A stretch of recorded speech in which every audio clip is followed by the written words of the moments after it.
There is a podcast that is a world unto itself. A podcast as boundless as space and as timeless as infinity. It is the place between light and shadow. Science and superstition. You've entered The Fifth Dimension. The latest series from the Consequence Podcast Network will open the door into Jordan Peele's new revival of The Twilight Zone, and it will go as far as the limits of the mind itself. Subscribe to The Fifth Dimension.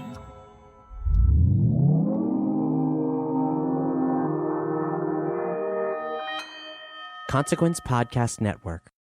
My friendship to all of you precludes my involvement with any one of you. But if you wanna make love, then I do too, and I'll be right there behind you. All in the name of oh, all in the name of oh, all in the name of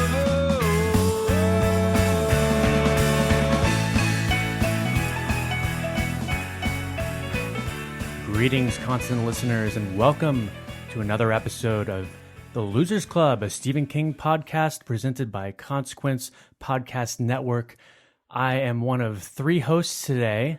My name's Mackenzie Gerber, and we are going to be covering Stephen King's The Dark Half, which came out in 1989, followed by a movie in 1993, which is actually pretty good too, but we'll get to that in another episode. Sitting across from me is... Aisha, let me cut you out with my switchblade. Oh, I like that. And I just remembered I didn't do one for myself, so now I got to think of something cool. And across the pond in Austin, Texas is... I'm going to say Dan Darkhalf Caffrey. Oh, Sorry, boy. But, I was going to say high-tone son of a bitch, but that's not an alliteration. So or I had to Foxy.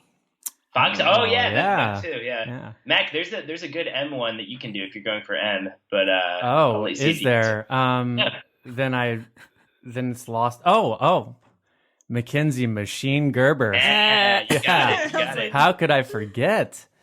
Well, we're all really excited to talk about this book. It's been a while since we've covered a novel. We thought you all needed a little break after Tommyknockers. That book is a chore and a half, but for those who love Tommyknockers, it's also a great book. So, Non-committal here. let's see. What is your Dan? What was your first introduction to Stephen King's Dark Half? So The Dark Half is actually one of my earliest memories, not because I read it earlier. I did not read it until later in life. But before I was allowed to read Stephen King, the first book I remember seeing on the coffee table when I lived in Georgetown, South Carolina, was a paperback edition of The Dark Half. This would have been in 91, 92, so not too long after it came out. And it was, I think, the one you have, Mac, with the red cover with the sparrows kind of kissing on it. You know the one I'm talking about? Oh, yeah. Maybe Mike. I got that from Mike. I found that at a used bookstore. That's a really cool cover. I like that. It is. I remember seeing it on the coffee table when I was a kid, and I didn't realize that there were two bird outlines. I thought it was just two dark, like human eyes looking out. It kind of looks like a masquerade mask. Yeah, like exactly. With the eyes. Yeah. That's totally what I thought it was. And so I remember seeing that and then asking my parents about who Stephen King was, and they told me. And I remember they were both reading it at the same time. It's like one of the only Stephen King books my mom has read, I think. And they were actually turned off a little. Twinsies. Yeah, exactly. Oh, yeah. A couple that reads together. A couple that reads together, bleeds together. Apparently. Yeah. So they were both reading it, and I remember my dad was a longtime Stephen King fan. And they were both turned off a little bit from the violence. Now, my parents aren't prudes or anything. And this, I don't know, compared to something like it isn't exactly the most violent Stephen King book, but it's violent in a very specific, grisly, almost torture porn kind of way. So I think that was a little bit of left a bad taste in their mouth. So I remember them telling me that, like, oh, even by Stephen King standards, this is kind of a lot. I remember hearing about that, but I didn't read it myself until years later when I was working my way through his entire canon. Now, Dan, this is a Stephen King book, but did you ever have that conversation with your parents that this is actually more of a Bachman book in a way, and that's why it's as like dour and violent? No, I had to explain that to him as a young kid. I somehow knew the Stephen King's name before. Hey, idiots! You may have raised me, but I'm sure you didn't tell them like that. Because this book was. And we went into it before, but when we were talking offline, there's not a ton of background info in the book, but it was the book kind of written when he was outed as Richard Bachman. So obviously the George Stark character is a nod to that. And yeah, you're totally on the money, Mac. This reads a little bit more like a Bachman book, despite tying in Alan Pangborn and some of the other King's Dominion stuff. I feel like it's violent in a way that the Bachman books usually are, but it's also supernatural, which the Bachman books usually aren't. And so I think it's kind of a cool mixture of styles. But yeah, I mean, agree. My dad knew the Bachman books, but I should ask him actually if he knew that Stephen King and Bachman were the same person by this point, or if this was like the book that outed him. I'm curious about that. I was going to ask that question. Because I don't know the full history. Did he write this and was getting ready to like out himself, and then he was just outed, or did he write this after he was outed? No, so he was actually outed during Thinner, right? Right. Dan? Yeah, and so, but this is his response to that outing. Okay. He was like, you know, if you kill your pseudonym, like he was doing with Bachman at the time, because he kind of had to.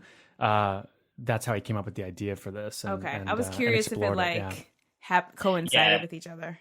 A little bit. Yeah, I should make that clear. It's kind of like, I mean, the timeline was so short. Yeah, but yeah, this is his response to it. Sorry, not the one that outed. And I think by the time Thinner came around, a lot of people had sort of figured it out, right? Like it was almost like an open secret of a little bit, and then Thinner was the one where he had to be like, all right, guys, the jig is up, kind of thing. Yeah.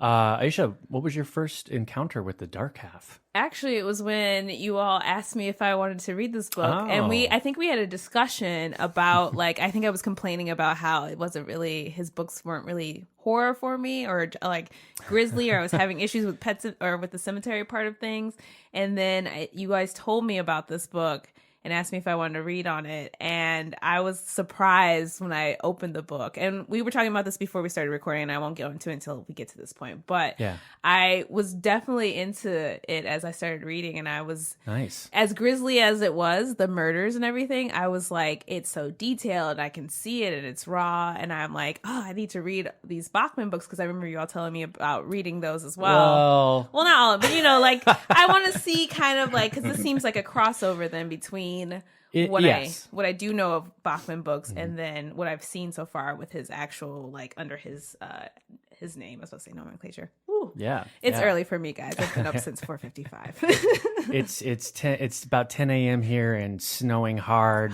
here in Chicago, and it's in our balmy spring weather. So we're really happy that you were able to make it into the office today. We're happy you didn't die on the way to the office. Right. Yeah, very true. Yeah. My dark half will take me out on the way here. Yeah. My first encounter with the Dark Half, funny enough, I watched the film, actually. I'll probably repeat myself on that episode, but I watched the film last year, I think, with Justin, randomly. Who plays Timothy Hutton. It's Timothy Hutton. Yeah. Oh. And Michael he's Rooker Michael Rooker plays Pangborn. But to not get into too much of the movie talk, I read the book after we read Tommyknockers. Again, this is my first outing with most of these Stephen King books. And I read the Viking, I think it's the first edition of the book. It's basically got like a hazy skeleton on the cover, which I didn't notice actually until I looked at the side of the side of the book, because it's covered by the giant Stephen King on the front. You'd think the book was called Stephen King. I was actually curious about like who made the choice for this cover, if it's the first edition, because I'm like, who chose to put his name? Just like, is it because of the fact that he was outed and this is why he's putting his name in such bold print and covering everything out? Like, this is Stephen King, not Richard Bachman. Stephen King, listen, kind of thing. Yeah, that's what it feels like. Even the font color, it's very bright. And I think I had a similar thing when I first saw the cover, because that's the version I have. I just thought it was some weird, blurry, impressionistic thing. But yeah, when you look at the side, it's definitely a skull. Sorry, I'm looking at it. Is it like, look at the side. Is it like a fetus skull? Like the dead twin, maybe? Because the forehead looks a little like big. I don't know. Maybe I'm reading too far into it. But I don't think we could ever read too far into these things. Yeah, I'm okay with that theory. I like that theory, yeah. Although the fetus was never fully realized as we read the book. So. Absorbed. But sure, you know what? It is. I prefer that because I've been staring at this the entire time I read it and never realized it was a skeleton. Yeah, I didn't either. I Just really said didn't. And, although I tend to take the dust jackets off and leave them at home when I'm reading. I take these things around because I don't want to destroy the beautiful dust cover that's still somehow already destroyed. So that was my first encounter with it, and I was really thrilled because it does read a bit like a Bachman book, like Dan was saying, but at the same time, it does have that supernatural edge to it. And I after Tommyknockers, I think I was just really excited to read something that was as coherent and solid as this book is. For me, at least, going through it, and I thought like the description, it's very true what you were saying, Ishel.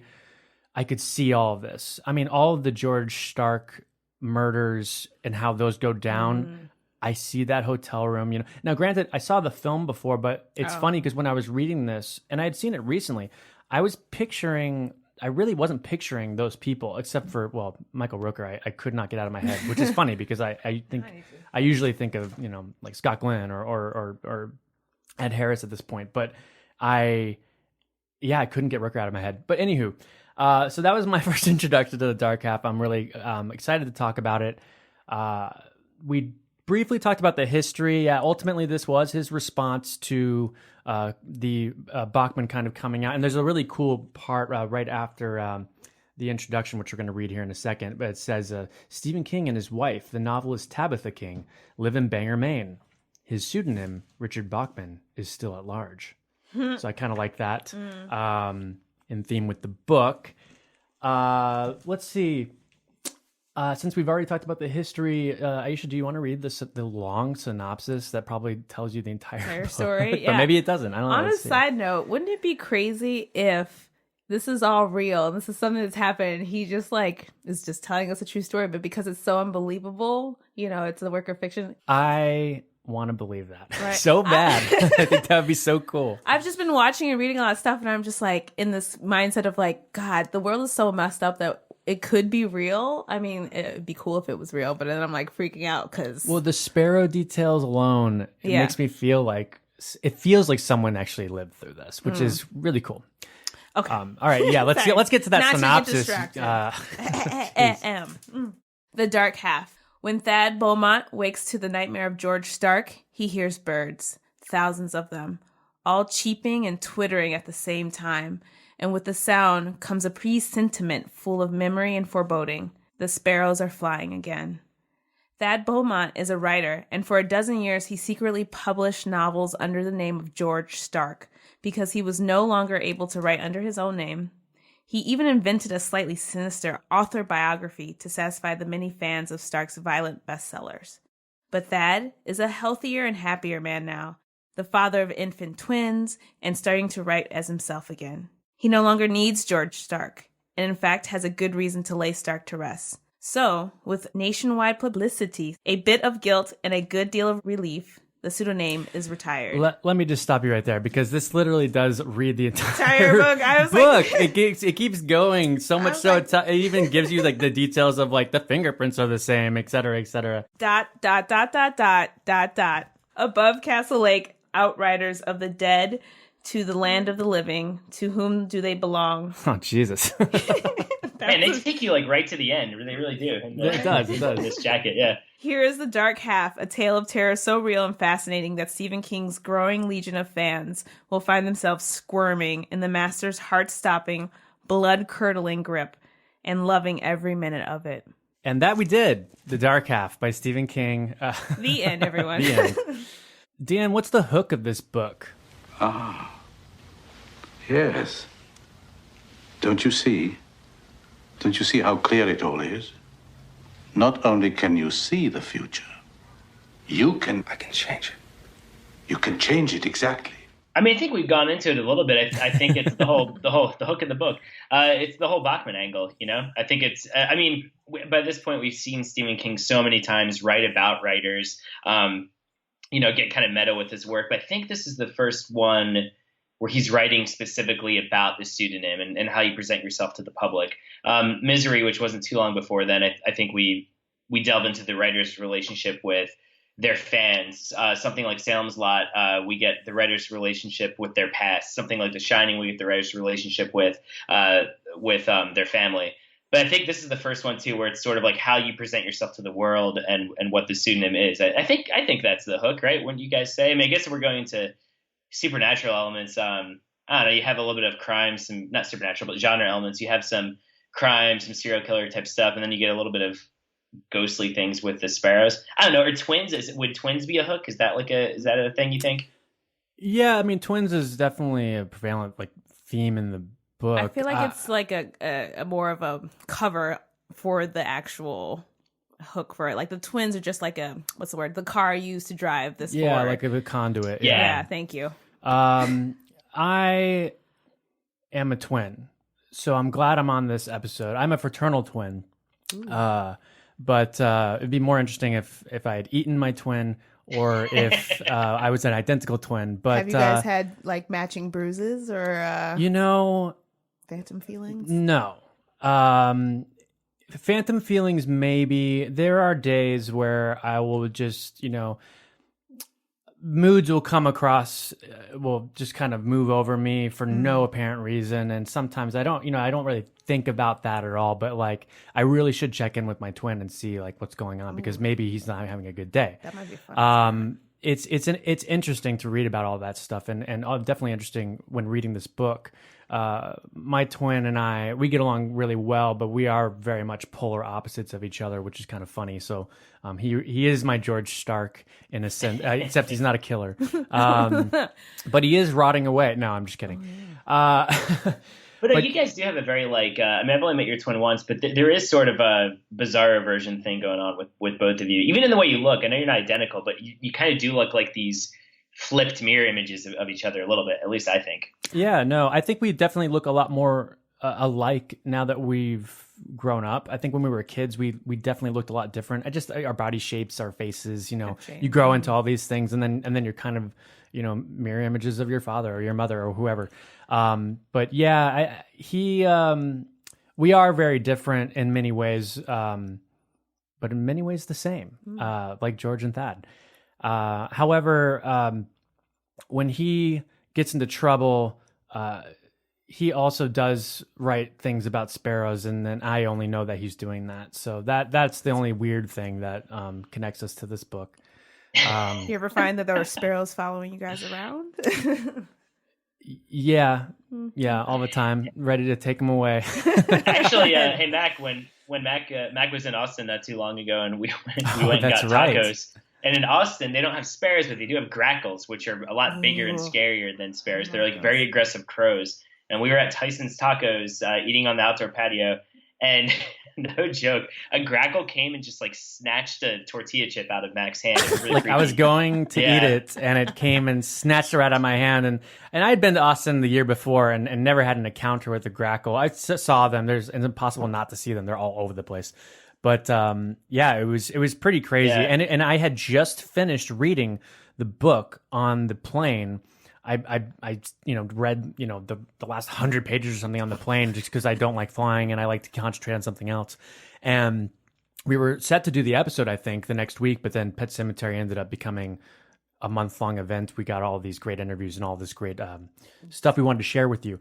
But the grackles, I took a picture, I'll share it later, of the grackles. And at the same time, Dan discovered eggs, a nest in his electrical box. So it was all very, kind of coming together at the time. But we'll share all that stuff now. We have some documentation of it. Yeah, I've got some bad news. So yeah, there was a nest in our cable box and a bird flew out of it, and we were waiting for the bird to come back, and it never did. So then the eggs never got incubated. I think they just died in there, which is so sad. But imprinted on those eggs, unfortunately. And then it's not long afterwards, Mike was in town for South by Southwest, and he was also reading The Dark After. And we went to Tyson's, and the grackles attacked us too. So Mac brought the grackles with him. I also think the lesson of this is just don't go to Tyson's anymore. Yeah. Oh, it's so good. The grackles own it. I'm kidding. Tyson's is worth the grackle attacks. Right, just come prepared. Bring a weapon. Yeah.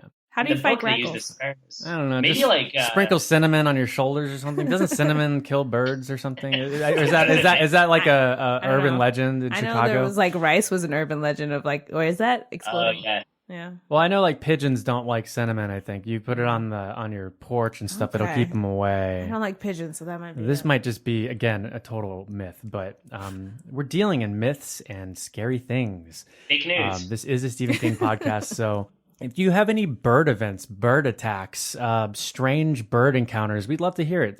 Definitely hit us up on social media as we go into our Dark Half coverage. Now, we haven't been true blue to our categories, so I'm going to set this one up clean and nice. Our next category that we're going to go into is called the structure and format.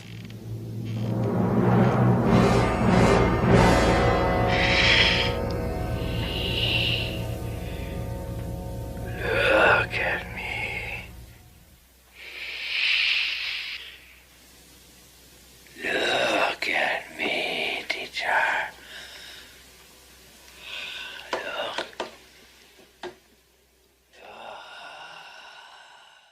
The structure and format here is pretty simple. I mean, you've got a prologue, epilogue, and you've got three chapters, 3 parts. 3 parts. It's kind of broken into. The one really cool thing about that, though, and I don't have it queued up, but we'll do it as we continue on, is I believe each chapter starts with a little excerpt from one of George Stark's novels. Yeah, with until like Alexis the last Machine. one. Yeah, I think the last one's Thad's novel. Then. Yes, and I like that little switcheroo there because it's turning the tables on George, figuratively and literally. Yeah, it worked for me. I mean, sometimes the format's really crazy, or I think going into this, I kind of thought it was going to be approached from Thad's point of view and George's point of view the entire time, like chapter to chapter, chapter to chapter. You know what I mean? Like really Back twinning and it. forth, yeah. But I like that most of you're kept in the dark a lot. And then slowly as he comes to life, he slowly comes to life in the book as well. And there are some chapters with him. And we start to spend more time with him as it gets, the line becomes hazier there. I like that he also didn't spend too much time on like giving everyone like their own section of background. Like it's basically more Alan, Thad, and George were like the main times where like you had what's going on in their mind. Yeah. The structure, it was pretty easy to follow. I think for me, towards the end, it seemed like he was kind of drawing it out a little bit too long, which I don't know if that's so much structure, format, and just writing, but I was like kind of, it's coming. And I don't know if that's something that that's like a trick up his sleeve where it's like, I know it's about to come, but I'm going to drag this out as hard as I can until. I agree with you a little bit. I think, and we'll cover it in Misery, but okay. Yeah, I do agree with a certain aspect of that. Dan, how did that work for you? Did you have any preconceived notions of how this was going to go when you first read it? I don't think so. I think because even with the twinning and starting to lean more heavily on George as we go on, it's still a pretty straightforward linear book. It's not like it or even something like The Stand where we're hopping around a lot. And Aisha brought up a good point of even though Tad has his wife and his kids, and we have some secondary characters, pretty much all of whom get killed by George in the middle. We don't really. I think those 3 are really the ones that we focus a lot on, which is rare for a King book because I feel like even in some of his smaller cast novels like The Dead Zone or whatever, which also has is Dead Zone Pangborn or no? That's Bannerman, right? That's Bannerman, yeah. It's Bannerman. But even in a novel like that where it's a smaller cast, we go a little bit more into other people's lives. But this did feel almost very minimal and kind of centered on these 3 people. I mean, really on 2 people with Pangborn as the supporting, which feels very in line with a Bachman book also, right? Like that kind of, yeah. So, and I actually enjoy that. I think just because, coming off of, was the Tommyknockers the last book we did, really? Was it? Yeah. Coming off of the Tommyknockers where we see this whole Our Town kind of messy weirdness of a book, which even though I like that book a little bit more than some of you, it's still very sprawling and it's definitely sloppy. So I appreciated this return to being lean and mean. I thought the structure and format served the novel very well. I do have similar gripes about how long we take to get to the climax, which I'll save for Misery as well. Oh. Well, I like the edging to the climax. No, I'm just kidding.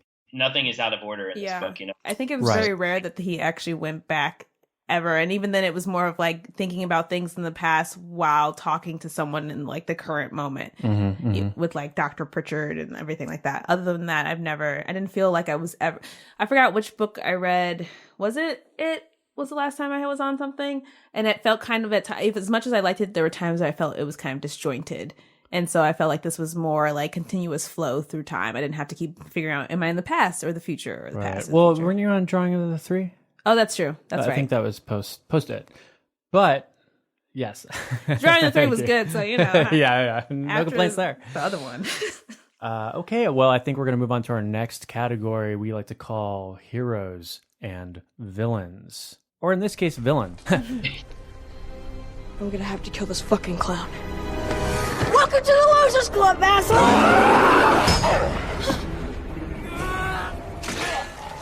Let's kick things off. Let's just hit the main four characters. I think first off, we've got Thad Beaumont, who is a popular writer, but more so under his pseudonym, which is very Misery-esque.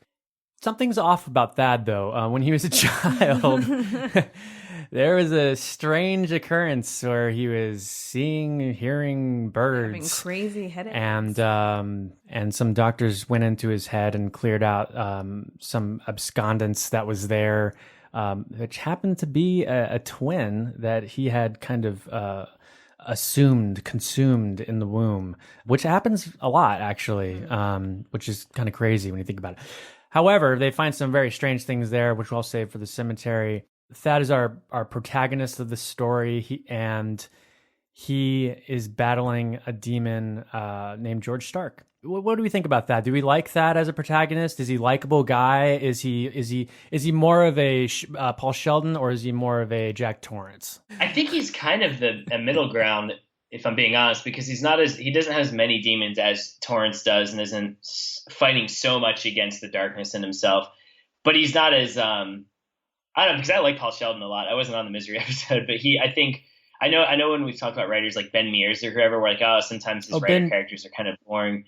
I was just say, Ben Mears is a good one to think of as well. I think, yeah, because I think, and I like that. He struck me as someone who, if you met him in real life, would probably be polite but kind of reserved, and that felt really realistic to me of most fiction writers I know. And I think the more quote unquote normal aspects of himself, the family man, the wanting to do the right thing, make him pretty relatable. And I felt like there was just enough darkness in there to make him somewhat interesting. Like, we hear a little bit about his his struggles with his marriage and his alcoholism and everything. But it felt a lot more real and less, I shouldn't say real, because there are people like Jack Torrance, but it felt less drastic and extreme. And I think it had to be, because if he was like the typical troubled writer, then I think it would have made the George Stark stuff seem way less on the other end. Does that make sense? Like, I feel like you kind of need Thad to be normal for George Stark to work. So I don't know. I was a Thad. He's not my favorite. Do you guys say Tad or Thad? How do you say it? I've been saying Thad because I think of Thaddeus. Yeah, and they call him Thaddeus, or Raleigh calls him Thaddeus. But then I've heard people say Tad as well. And there's Tad. Tad is the kid in Cujo also, right? So probably is Thad. So I'm thinking it's a choose your own adventure novel here. Yeah. So however you want to say it, we'll allow it. We're not in your head as you're reading this, so I'll call him Chad. Did you like? So he's not my favorite, but yeah. Oh no, I was saying he's not my favorite, but I think for the function of this book, he makes a lot of sense. Like, I don't think he could be another way. I think he has to be normal with a little bit of darkness in him for the Stark character to work. Yeah, I would agree in the sense, he was necessary. There were points, I don't know, if I knew him as a real human being, I probably wouldn't, like he, Dan was saying before, like, he seems like a nice enough guy, kind of quiet and reserved, but like, there were points where in the story that kind of frustrated with me with his line of thinking and how he like responded to certain things, and it was almost like, is it because you intentionally, and this is maybe something about King too, like, is this an intentional move that it's going to like blow up in your face, but you're still going to do it anyway, which I guess would be representative of that dark side, in a sense, that self-destructive nature that kind of helps to give life to Stark as well. That was all right. I don't know.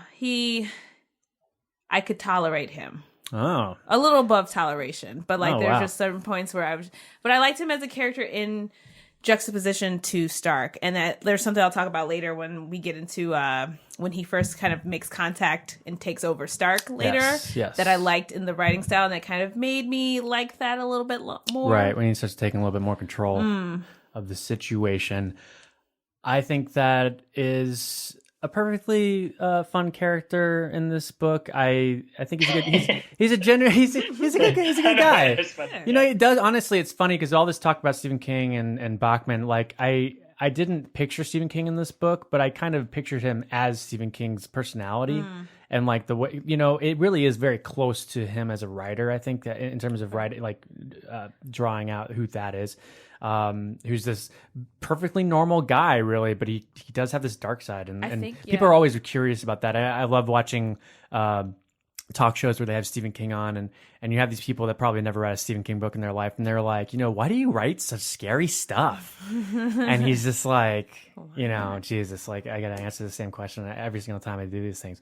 But he seems like such a dour, nice person. They're always very surprised at how normal he is, and I think no, that's how most people are. They're very normal, but you might have a little dark side to you. You can see Thad's inner thoughts, and that made me think of like, if this is like you're saying, Stephen King's kind of like, if you associate it with his personality, then it's like, okay, what is this man thinking when he's on these talk shows, or just in general? Because some of the things that I think that made me dislike that a little bit were these inner thoughts that we had access to that everyone else didn't have access to. And I would say that is a very Bachman thing, where we kind of see like the ugly side of like the human thought process in a sense, you know, like what is he actually thinking, you know, like before you're able to censor yourself, like we're tapped into his actual thought process, which sometimes isn't very attractive. It's not very heroic or anything. It's very like real, in a way, but yes, I agree. So that's Thad. And he is married to Liz Beaumont. I like how we all had to take a second. What's her name? I was like, are we supposed to call her Elizabeth? Or it was like, is it Liz or Elizabeth? I'm going to throw this back over to Aisha. Do you think Liz is a strong female character? Written why? Like, we were saying the main three characters were Alan, George, and Thad, and I think that that's true. I do think Liz is in a lot of this, but what are your thoughts on Liz's character? There were times where, to be honest, and I knew this question would come up too when I was reading it, and I was like, "Oh, Liz, come on," because there would be points where it was almost like as King was trying to give her like she's a strong woman to be like with the Sioux. She like got over the miscarriage. I'm sorry if I just spoiled that. No, hopefully people have read the book. Yeah, at this point. But you know, like that's a difficult thing for like, as I know someone who's been through that. It's a difficult thing to go through, and you have to be a strong individual for that. But it was kind of almost like King would give her moments of strength, and then like at the same time a backhanded compliment in the sense of like making her appear very weak, where she just faints suddenly, and like it just seemed like a total contradiction to like this strong individual, which I mean, people have multiple sides to themselves. You can be strong and have weak moments and things like that, but it just seemed like he was almost contradicting her strength, which bothered me a bit, which is why I said she wasn't kind of like a lead for me. She just kind of appeared as especially in the dream sequences in the beginning, she appeared more as like a prop to like a weak thing that Stark could attack. Right. Yeah, and I felt the same way. I think that she is set up as the damsel in distress, and which they kind of have to do at the end. I guess you didn't really have to do that. You've got two infant twins that could have just been that focus, But yeah, I think that you're absolutely right. I think that she is very strong in certain moments and written that way from her point of view. But then, then she's fainting or you know, not able to protect against George Stark. Now, granted, I got to say, even if, you know, Arnold Schwarzenegger was there at playing Liz and George Stark comes bumbling in, boiling and falling apart, and this giant, you know, 6 foot whatever demented David Bowie as described in the book. I don't know. I don't think I don't think I'd be as strong as I would as thought I was, you know. But she's fine. I mean, I like their interplay. I do really love that chapter between the two of them and Alan on the porch when they're all talking. We get a lot of like good character development with them, which is rare for King books, but not necessarily Bachman books. I think we get a lot of character development in Bachman books usually, so that's pretty cool. Dan, what did you think about Liz? It's funny that you said Schwarzenegger, because doesn't King compare Stark to Schwarzenegger at some point? Remember, like when Thad's describing him, he talks about him being like a more, not out of shape, but like a not working out so much Schwarzenegger. Yeah, he like says like Arnold Schwarzenegger after a certain time period. I just can't remember that. I remember the reference. Maybe that was in the back of my head, my third eye. I'll spare for you. Yeah, no, I think you both have covered it. I think that's why I made that joke of like, oh, we couldn't remember her name, not because she's a terrible character necessarily, but I mean, she does feel like she's there to serve the men in the book, and I get that happens with especially partners in books, both men and women sometimes. But I think with King, because I don't know, it's strange because like Annie Wilkes is such a strong female character, and like it's not like King can't do that. But I think sometimes when it comes specifically to partners or spouses, whoever the partner is of the main character, whether it's a man or a woman, it does feel like second banana a little bit sometimes. And whatever. That's like not every character can be completely memorable, but yeah, I definitely felt that way in this book a little bit. Like I don't even remember much from Liz beyond the stuff you guys have already described. Yeah, and I guess having said all of that, sometimes, it's not like every single woman that's written, it has to be this strong, like you were saying, like that, you run the gamut, and this just happens to be who this character is in this book. And she's not a super extremely pivotal. If she came in a lot more towards the end and they really made her a hero in a sense, or something, if they ended up really using her down the line, but she is very kind of... I feel like if they had used her, then it would have supported those moments where he wrote her in as like having these like specific thoughts and feelings, and like, especially when she's talking to Alan, trying to help like get him to believe that George is real. She comes in these moments. I'm like, yeah, okay. She's very, she knows what she's talking about. She's supporting, but like, she's a strong, independent, forward thinking person. And then you kind of just like drop her. Because in my head, I think there was a point where I was like, okay, King, where are you going with this? Because I see two lanes and you keep swerving back and forth. Yeah. It's like he wasn't quite sure where he wanted her to go. And then she just was there. Well, that's Liz Beaumont for you folks. Next up on our docket is another hero we like to call Alan Pangborn. We here at the Losers Club, I just want to throw this out there, big Pangborn fans across the board. So very excited to see him surface in this book. Dan, what did you think about Alan's portrayal in this book? Is this the first time we're seeing Alan? Yeah. I was trying to remember because I feel like like maybe it is, but it doesn't feel like it because we've talked about Castle Rock so much. The show. Right. I mean, it's definitely not the first time we've seen him on the pod in terms of that, but I think I'm going to look this up, but I have a feeling that this is the first Pangborn book. Because we haven't gotten to Needful Things yet, right. And in Dead Zone we meet Bannerman. Bannerman gets killed in Dead Zone Bannerman we is his predecessor. So in the Dead Zone we meet Bannerman. Then in Cujo, Bannerman gets killed. And do they mention Pangborn at all in Cujo? No. Maybe I don't think so. I don't think they did, but I think I'm getting confused because they mentioned Bannerman in this one when he's talking about how he. This is the first instance of Bannerman. It says It says he succeeded Bannerman. I'm sorry, Pangborn. He succeeded Bannerman as sheriff and faced George Stark in this book, and then he'll be in Needful Things where he faces another foe, Leland Gaunt, and then recently appeared in Castle Rock, which was just great. Scott Glenn was so good in that. He's awesome. I think it feels like it's not his intro because we spent so much time on the podcast talking about him as a character on Castle Rock and that show in general. Yeah. But yeah, this is the first book appearance. I love Alan Pangborn. I don't know. King's law enforcement characters I generally like. I just like the way he writes cops. I think they always come across as very practical, like kind, but also practical and a little bit world weary. And I think that comes across like in his distrust of Thad. I mean, and once again, I won't talk too much about it. I'll save it for Misery. This isn't a fault of the characters, more of like the plotting.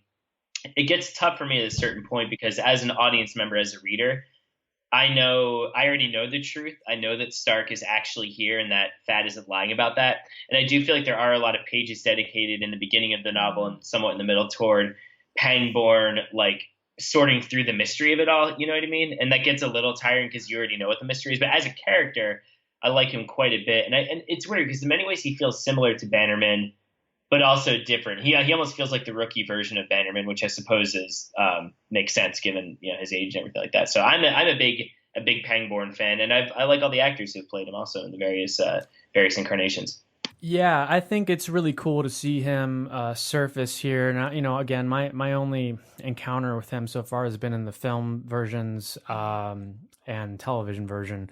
But I like him, and I agree. He is kind of the rookie version of Bannerman, because Bannerman's very like, even the way that he's played by Scarrett in Dead Zone, it's very like, he doesn't really believe in this stuff at all. So it was really fun to see Alan. There's a chapter where he's talking about like everything that's going on with Alan. I mean, with Thad? With Thad and George.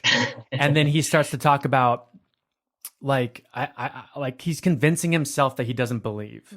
And I really like it because that he deep down is starting to believe that Thad and Liz about George and who he actually is. And maybe there's something otherworldly there. And I like that he's a little bit more in tune with that and a little more open to that idea. And I think obviously down the line, we will see that go another, an extra mile, which helps him be the hero he needs to be over the course of the next few appearances in his Stephen King outing, like he's in other books or something. Adventures. Yeah, and obviously we're going to go further into all these characters, but this is a little rundown of the heroes and villains. I do like that he does, was it Shadow Puppets randomly? That kind of surprised me. I was like, all right, Alan, I see you there. Hey, these people are real characters. They're real human beings in real this book. Talents. We could talk about other characters that are heroes, but more so victims. Yeah. So we'll leave those to the cemetery, I think, and just jump right into, unless you guys think otherwise, I think we need to start talking about someone who doesn't really exist, but apparently does. George Stark, the writer of the Alexis Machine novels. A high-tone son of a bitch. Yeah, the high-tone son of a bitch. I love that phrase. I need that bumper sticker. Oh yeah. Oh god. Yeah. Right. Yeah. If someone, exist, right? if there's a fan out there that makes that bumper sticker, please shoot that. I don't even bumper have a car. I'll sticker just to put us, it on please. something. I know. I'll just throw it on. I'll just slap it on my back whenever I'm walking around. George Stark is the guy that takes over. He loves Black Barrel. Number 2 pencils? Is it a number 2 pencil? It is like Black Barrel Beauties. Oh yeah. And I love that I just love that. I love that he writes in pencil and Thad writes on the typewriter. I love that his description is basically that he looks a lot like Thad, but is just an exaggerated version. I almost think like, all I could think was like Cool World, like a cartoony version of him, but like realistic looking and falling apart.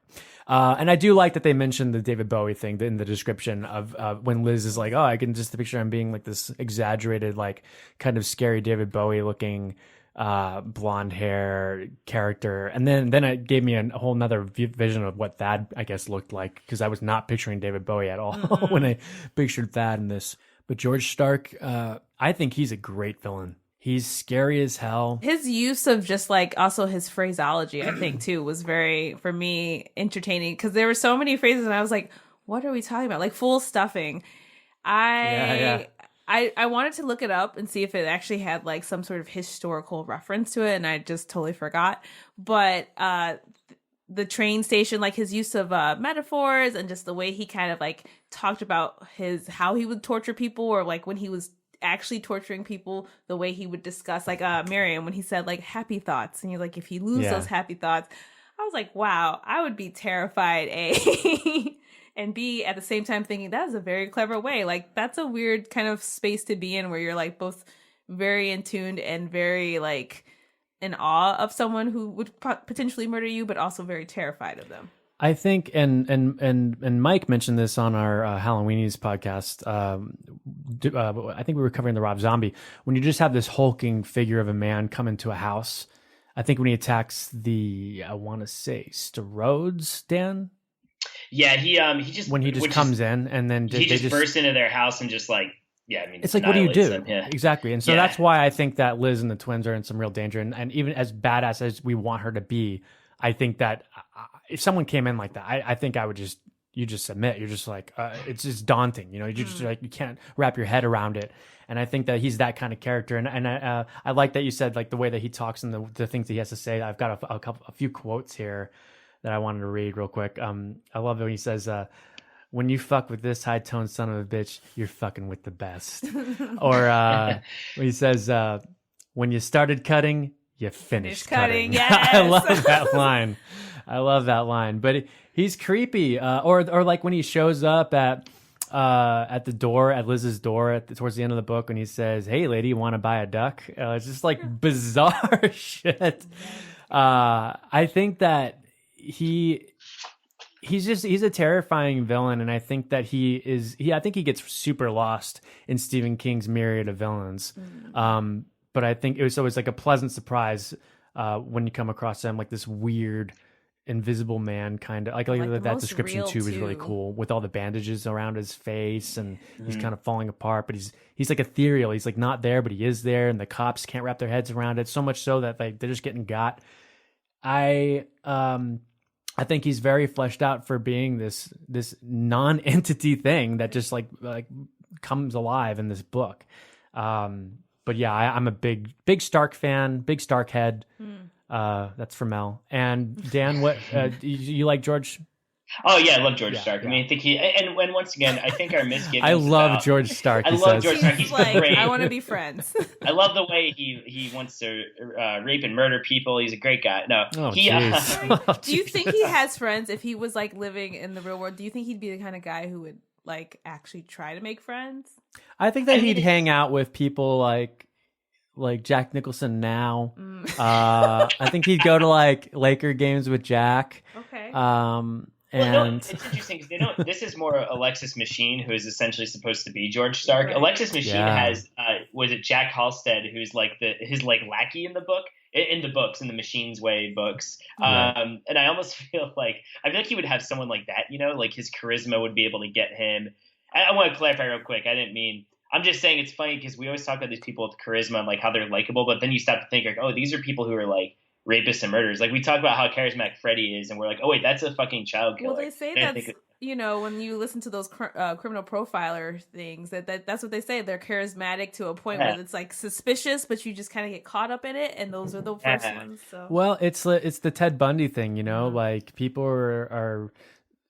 I was talking to a coworker about this recently, and they were just like, I really wrapped up and really wanted to watch this thing about Ted Bundy, and like, you know, they've got this picture of him, and everybody was saying like how like Ted Bundy's like this looker and stuff and all this stuff for a long time. You know, there was a lot of that going on for a while, and then you start to think about it, and these people are awful. Like, oh yeah, I mean, think about our set, and I'm not implicating anyone. I'm guilty of this too. But think of how America is in like a true crime obsession right now, you know, and it's and it's great. There's so much good art coming out of that, but also you're like, oh wait, it's really. I mean, we think about what these people do. You're like, Jesus Christ. But anyway, back to your question.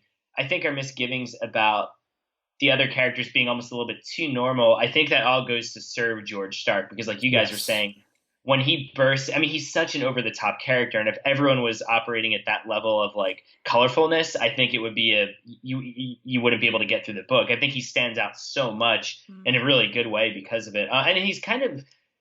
I think it's funny because they talk about him being the dark half of Thad, and his sort of the inner parts of his deepest, darkest consciousness run wild. And I would say that's the same thing of King, because in a weird way, he feels like an amalgamation of some of King's other antagonists. Like he's a little bit of a greaser, you know, like in the way he talks. He's got like that little bit of like little gangster thing. He's obviously like a serial killer. He's got like the size that some of King's more monstrous villains have. So he feels like this. It feels like Stephen King's id just kind of running wild a little bit, which I think is why he's such a fun but also supremely disturbing character. So I'm a big fan of George Stark. Real quick, I just want to share with you guys. I looked up high tone of son of a bitch I just Googled it. And the first thing that came up is Dee Snider, the lead singer of Twisted Sister, and in horror movies such as Strangeland. He has a tweet from August 24th, 2014.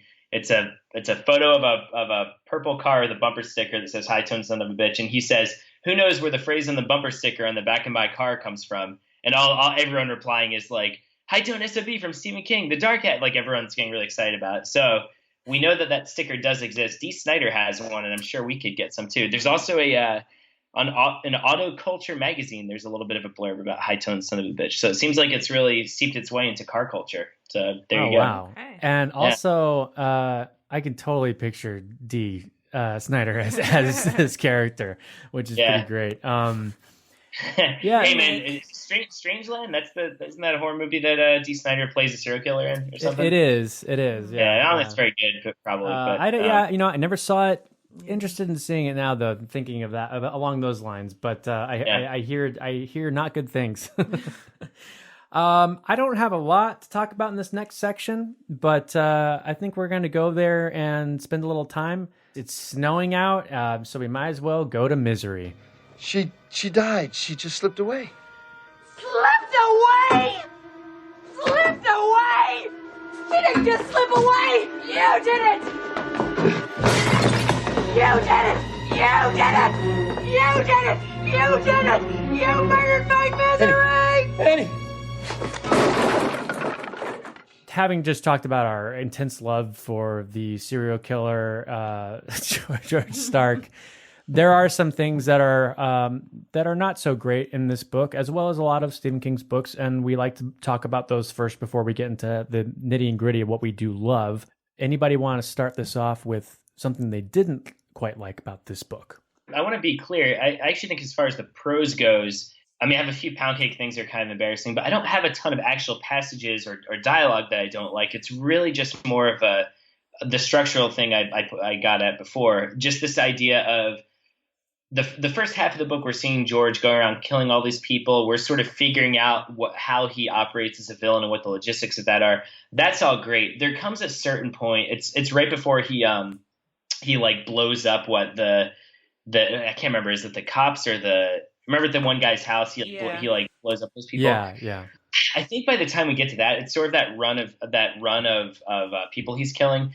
It gets a little bit exhausting for me, just the sheer numbers of it and how easy it is for him to do that. And also that's coupled with, I think that's sort of the height of Pangborn and Thad trying to figure all this out. And once again, because the audience or the reader, because we're one step ahead of all that, and we know that, no, this is George Stark. He's actually here. He's become material.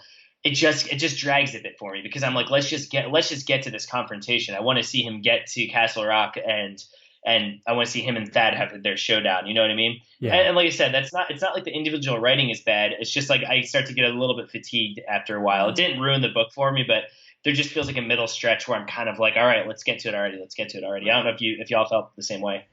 I did as well, because like you were saying in the beginning, it was like bang, like not too fast, like things were slowly building up on each other, but enough that you like kind of like next step, who's he gonna murder next, or who's gonna get to who next. And then with the girl who leaks it to Frederick Clausen in the beginning, you kind of just like offhandedly find out about her murder, and it was almost like he threw in that last one to kind of shock us, but the way he did it kind of fell short. And I was just kind of like, wait, who is she? Because for a second I forgot who she was when they mentioned her.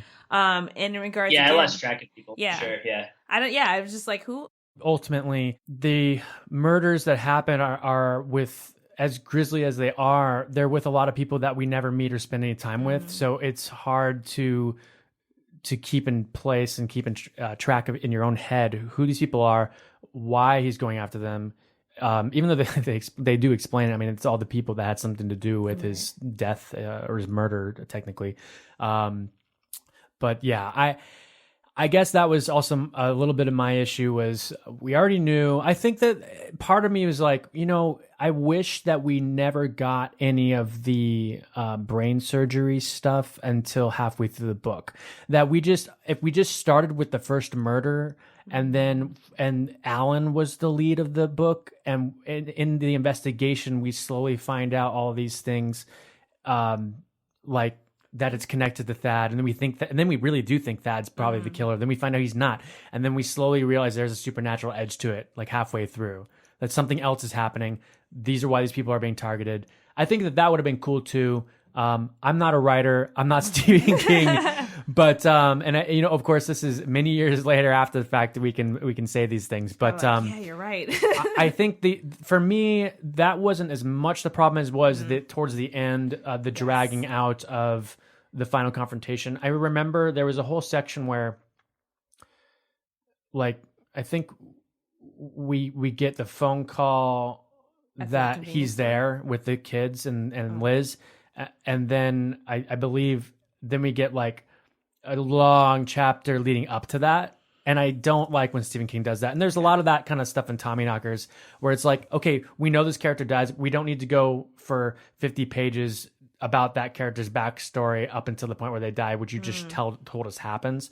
Not that Liz or the kids die, but it was just kind of like, we know that he was driving there. We don't need to know how he got there at that point, like, there are moments where get to the climax already. There's kind of thing. extra detail that I don't feel is necessary, and I think that's something that I found a problem with in a lot of his writings that I've read so far. Again, I have not read everything. Too detailed, right? Well, it's just like sometimes. No, I agree. Where is it when he goes to visit his office, and there's just like the extra details of like stories or like side thoughts that kind of seem almost like he got distracted.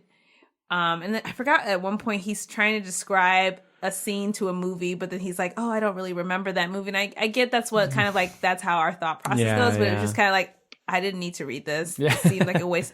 Just little things like that. Like, yes, there was like a whole chapter, I feel like maybe 26 or something, where it felt like there was one bit of information that I could have gotten out of that, and it took like 30 pages to get there.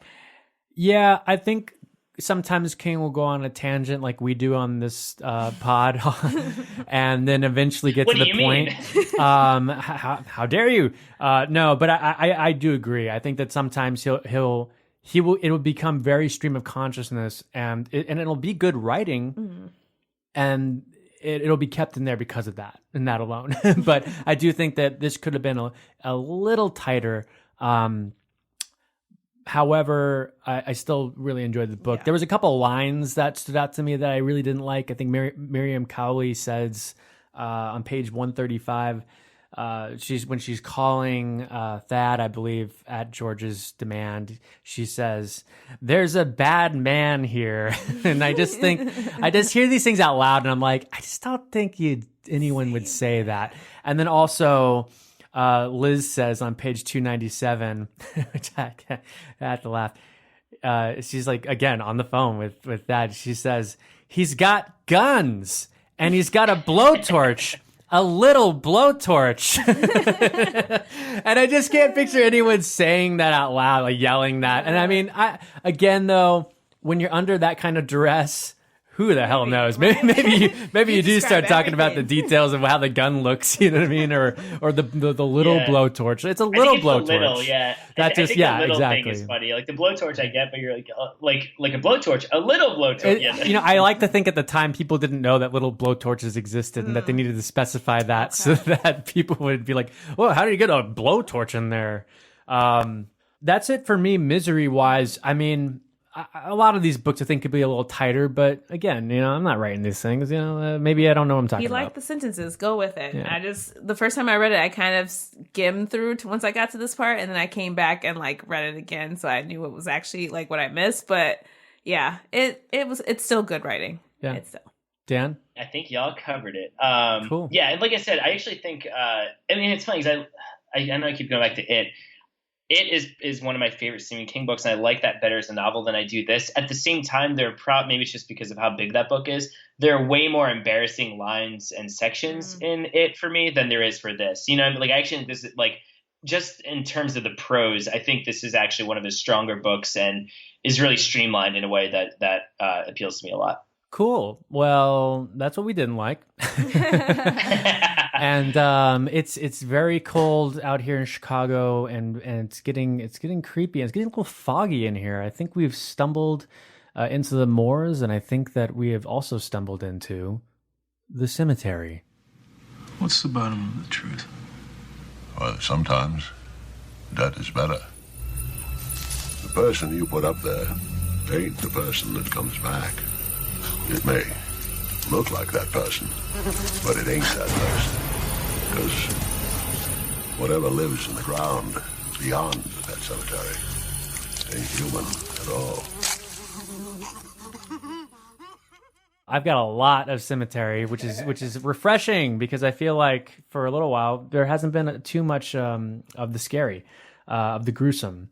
So for me, page 8, when they find the eye in Dad's brain pulsing with the brain and seemingly winking at the doctors.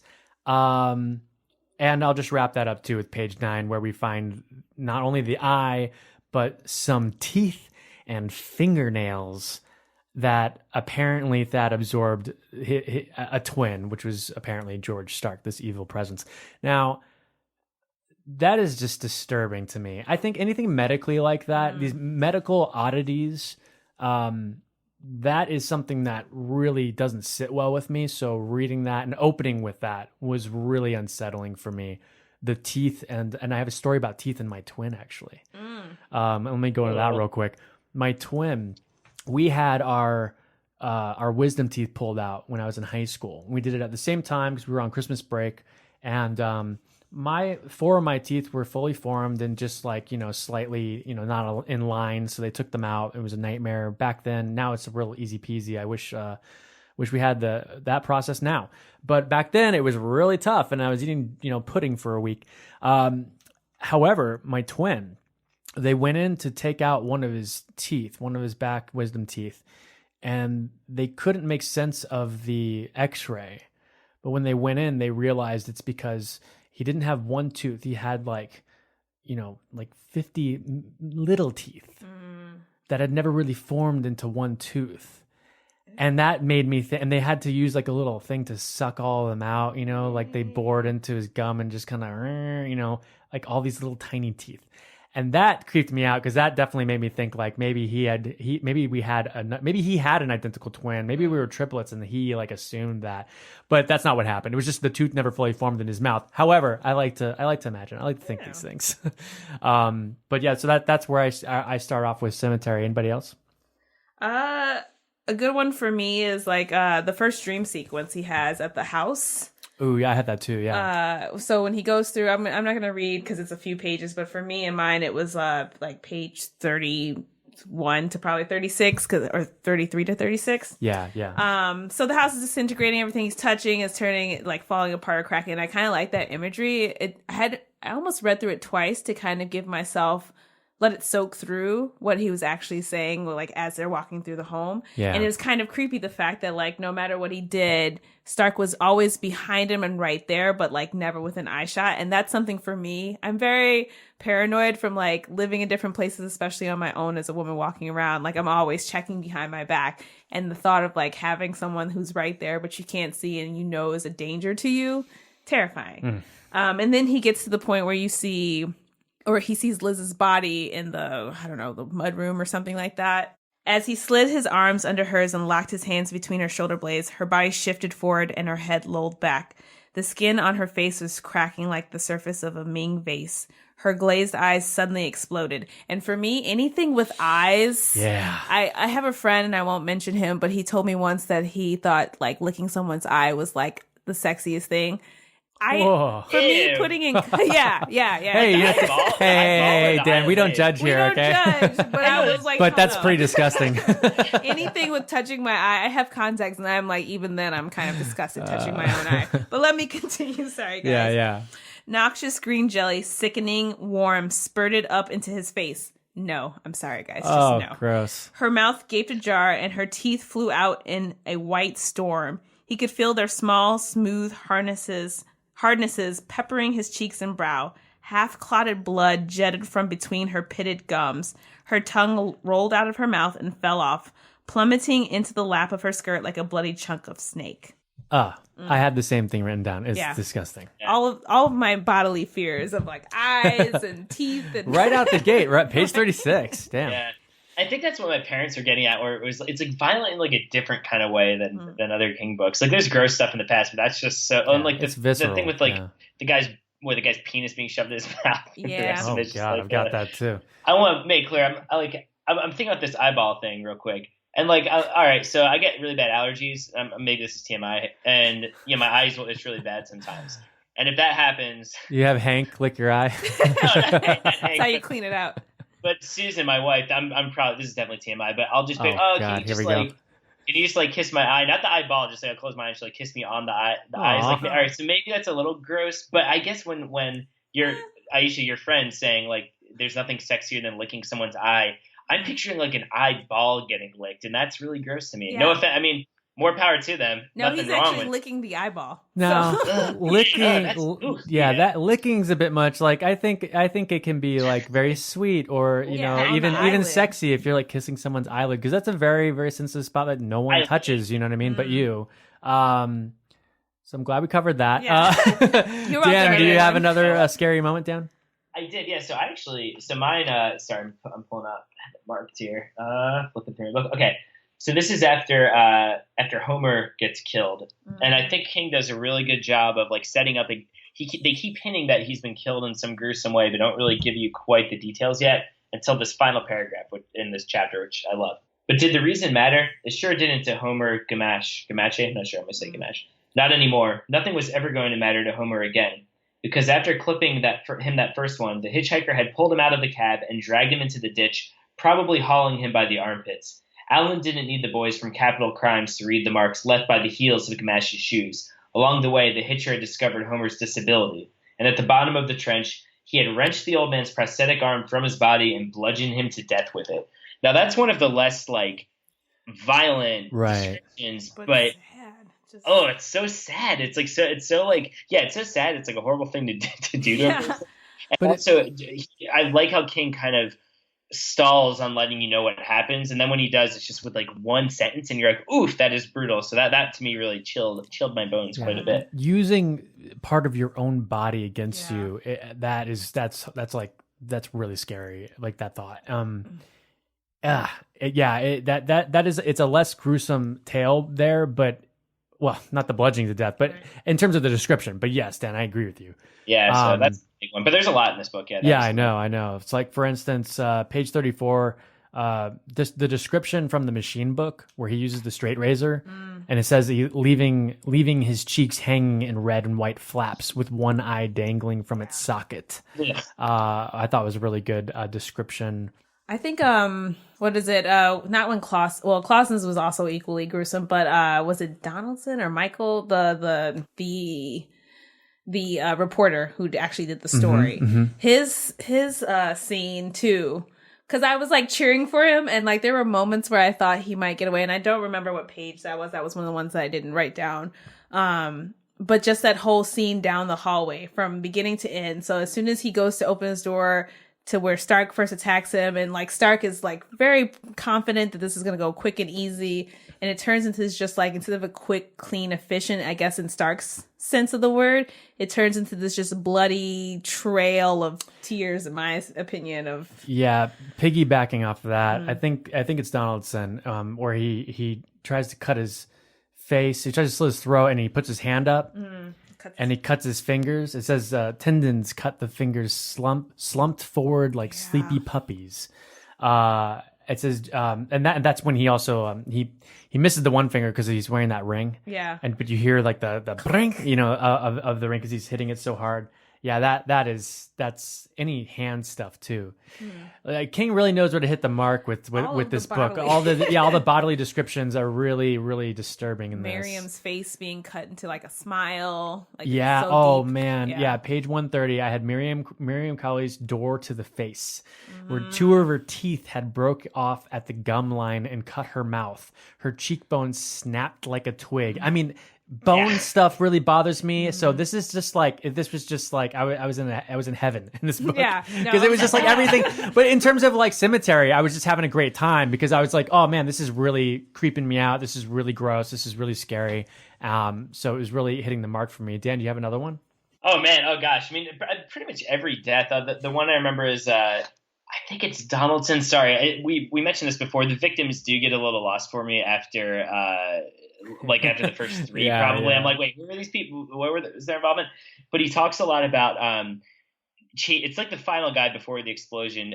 Stark is chasing him, and the guy's actually really good at dodging the razor ones. You think the guy's gonna get away, but then he just like trips, and then Stark just goes to town on him. And he talks about nicking the back of his head and how it's not like a fatal wound, but like it's just gushing a bunch of blood. And so I think there's something really agonizing about this guy, reading about this guy almost getting away and then doesn't. And then also too, I think George just hides behind a plant when the cops get there.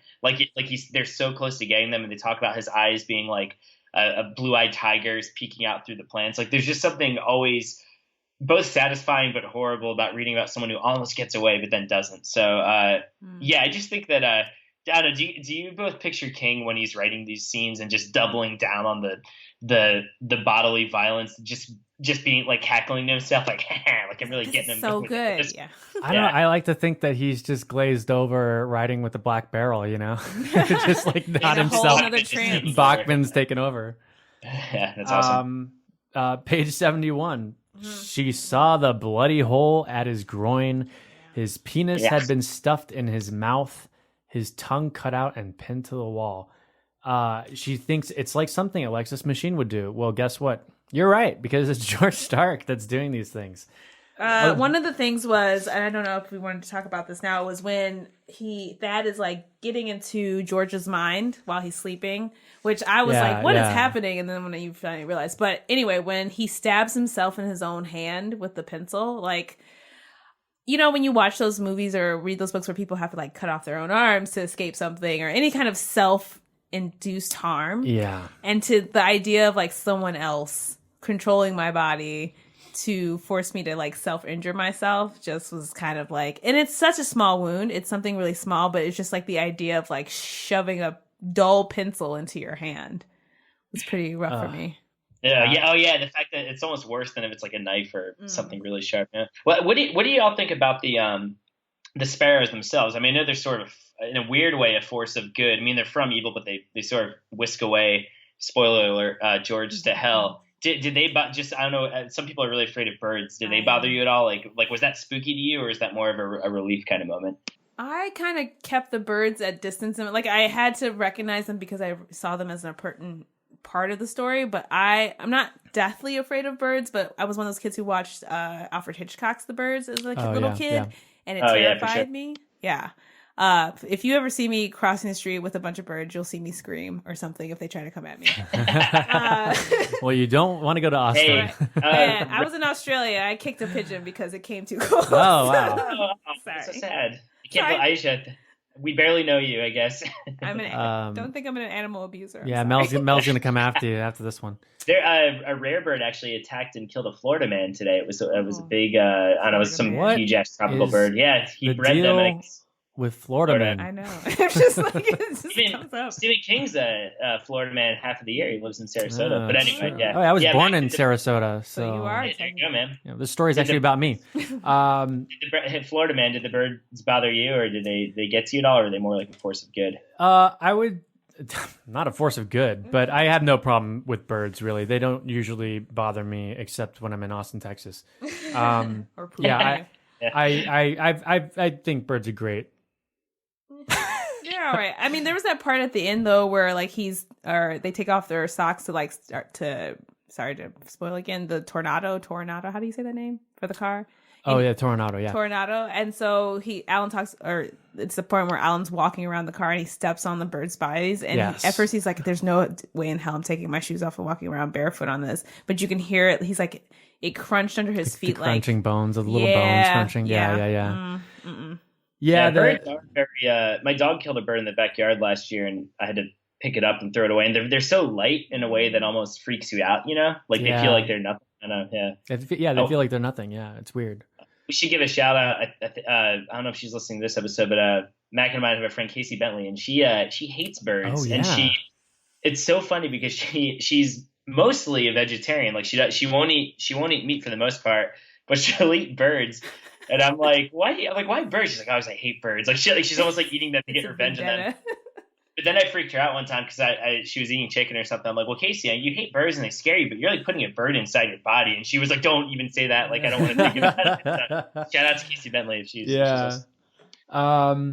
Yeah, the sparrows actually did creep me out towards the end for sure, and the sheer volume of them was really, really bizarre. I've got a bunch of other ones, but I'm just going to run down the list here as to not take up too much time. But page 70, I like the idea that something's just not quite right when they enter the apartment.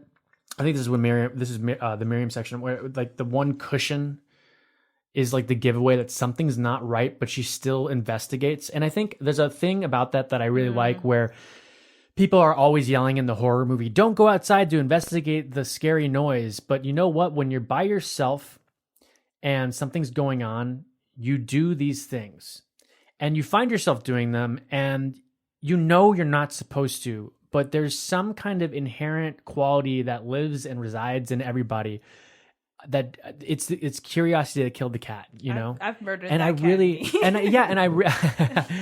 I used to the exception of the rule, but I think that I really like that because it just captures the creepy that we continue to look, feeling for something out there that we know it's wrong, but we do it anyways. You don't even know it until it's too late. Right. And that's creepy to me. And I think that's why, like, when I watch those movies or things like that, I'm like, don't do that because I've seen so many now. Like, I've come home and found something like when I used to live in Korea and my apartment was robbed. Like, we came in and found stuff and I was like, nope, we're going to wait outside. I don't, because You've seen too much now at this point. But, also, like, has this character a huge horror aficionado? Yeah, you know what I mean? Like, maybe this is the first time they're experiencing something like this. That's why you should watch horror movies. I know. Hey, Aisha, was there someone still in the apartment? No. Like, did you guys wait? Okay. They were gone by that point. Yeah. I got page 246. Stark takes over and writes in pencil and cursive. I like the idea of that possession, like you were saying earlier. That's when you're not in control of your own faculties. That's really frightening to me. 268, George just falling apart. His face just like pussing and his fingernails just oozing and the whole invisible man thing. He's kind of like this like part is half of himself at that point. The pus is like yellow and green. And Yeah. Oh, so gross. I think when Thad realizes that George has his 2 infants and his wife, that's just terrifying thought to me. Like thinking of like someone has your loved ones, you're very far away, you can't do anything, you're so helpless in that instance. That's like just a very scary thing. Or even when Liz, when the little kids, because they just don't get it, are like waving at George and George is like, see, they like me, and like it's just creepy. Like that really freaked me out. You know, George's face, it's just him falling apart, the boiling of his face and things when the cops see him. The description of Chatterton's eyeball, it splits with an audible pop when he takes the razor to it. Just thinking of it. Eyeballs. Oh man. Eyeballs. And then to wrap it all off, I've got the 309, page 309 in the Viking edition, the splitting of the ball sack section. I totally like had to forget. Whereas he splits it open and then like the balls just hang there and he's a little meaty. Like I know women might not ever know that pain, but it is. I can't even begin. Like you don't need to know. The description is enough. I feel like just the idea of anyone slicing my own private parts is like no. Not good. Yeah. I think it's safe to say that this cemetery is full of scary things. It's loaded up with bodies. Yep. It is. Now, I think we're going to move on to our next section called Word Processor of the God. And we're going to make a new rule. Whenever I'm in here, you hear me typing. Whether you don't hear me typing, whether the fuck you hear me doing in here, when I'm in here, that means that I am working. That means don't come in. Now, do you think you can handle that? Yeah. Fine. Why don't you start right now and get the fuck out of here? We've already read a lot of excerpts that we think are pretty scary and pretty good from this book. I don't think we have... Does anybody have anything extra to add writing-wise to this? I've got one. Okay, Dan. It's really short. Sure. So I actually really love... I'm a big fan in general when Stephen King shares text from books within the books. Like he does that in Misery a little bit also. And for this, whenever he shared something from an Alexis Machine book, let me find it. Where is it? Here it is. I got a kick out of it because I don't know. It's just, once again, it's him being so indulgent. So this is going into part 2 of the book. Stark Takes Charge, and I'll just read the last couple ones. Yeah, go for it. So this is Stark talking to Jack Halstead. All right, or not Stark, Machine, but yeah, Stark. Okay. Any fool with fast hands can take a tiger by the balls, Machine told Jack Halstead. Did you know that? Jack began to laugh. The look Machine turned on him made him think better of it. Wipe that asshole grin off your face and pay attention to me, Machine said. I am giving you instruction here. Are you paying attention? Yes, Mr. Machine. Then hear this and never forget it. Any fool with fast hands can take a tiger by the balls, but it takes a hero to keep on squeezing. I'll tell you something else while I'm at it. Only heroes and quitters walk away, Jack. No one else. And I am no quitter. I mean, it's so silly and extra, but I love it. And it totally gives you insight into the kind of books that Thad writes under the George Stark alias. Like it just to me like kind of sums up George Stark, Alexis Machine, and just what those books are like. So I got a kick at any time he had some of those. Yeah, no, I love it. Yeah, I don't have anything particular to add right out the gate. I have some other sections, we'll probably read it later on, maybe. But I think I have like more of a speculation word processor because Okay. I don't know if this is what his intention was, and it's not a specific point, or I guess it is. So he starts more than halfway in the book, Dad starts referring to George as Foxy George, and I wonder if that starts to coincide with like the same time that George starts to basically fall apart and disintegrate. And I wonder if like he intentionally starts to use it because like Thad, in the beginning, he doesn't really use Foxy at all to describe George. And then suddenly he just starts doing it. And I was like, this is so weird. Why does he keep doing it? And I'm like, is it he subconsciously is aware but didn't realize until that he's kind of that he is falling apart at the seams. Yeah. And that's why he keeps referring to him as Foxy Old George. And I just thought about that actually to like this morning as I was on my way here. And I don't know if that's a thing. Let's say it is, because I like that. But I was like, that's is interesting. Yeah, no, that is. I think that it's written very well. I mean, I think the fact that we had so much cemetery is a good sign that this is one of the good ones. Moving on from that, I'm hungry. I think you guys are hungry. I think we have a little bit of pound cake to consume. After all you've been taught, everyone isn't bad, Mama. Everything isn't a sin. Come to your closet and pray. Ask to be forgiven. He's a nice boy, Mom. You like him. You really like him, Mama. So not a lot in this one, but which is surprising because you think there would be in this one. You know, and if there is, I think it works, and I didn't put it down as something that didn't quite like weirdly work. But for me, I got page 69. Old Farmer John had enjoyed it. In fact, he put the barrel of the gun against the horse's head and then jerked himself off, squeezing the trigger at the moment of climax. I died laughing when I read that. I just the image of that, just this old farmer just like jerking it on this horse, just like cracks me up. One of the things that, as soon as I saw it, was when Alan Pangborn, he's at home and he's been in his study, like doing his animal or shadow animals again, shadow puppets. Okay, yeah. And then his wife comes down, and he kind of makes this like, basically, are you going to be awake so I can go have sex with you later? And so he comes upstairs, and she's like laying there naked. Yeah. And the way, I wish I could remember what page that was, the way that Alan's like expecting it to happen, and it's just like, yeah, I knew you'd be here naked waiting for me. Let's do this. And it just kind of like jumps in, and then that's it. And I was like, that's like the most sex I think we have been through the whole book. Yeah, no, it's true. It's so weird. I'm like kind of surprised that just given how George Stark is, I mean, he talks a little bit about it, but I'm surprised that King just didn't insert some random ass sex scene for him. You know what I mean? I don't know. It's funny that there's not so much. Dream was like very restrained King here. I liken it to he's cleaned up. He's writing this with a clear thought. You know, maybe that's why. Maybe he's just not going down those sexier routes. Also, I mean, George Stark is all business, because he did say at one point, I think with Miriam, he's like, I don't have really the time for it, but he would like to, you know, stick it to her. Yeah, that line's a little like, yeah. He well, and I guess look, if George Stark has you know, assaulty rapist impulses. It's probably better we don't get some sex scenes with him, you know. Oh yeah, no joke. The one I had, this isn't even like sex really, but it just goes back to, it seems like an extra unneeded detail. It's when Dodie Eberhardt gets killed. Or wait, no, does she get killed? No, she doesn't get killed. She just finds what's his face, the guy with the dick in his mouth. It's just a funny. I don't know. I think this is King's idea of just trying to flesh out her character a little bit, but it just comes across like so silly. Okay, I'll just read a couple graphs. Okay.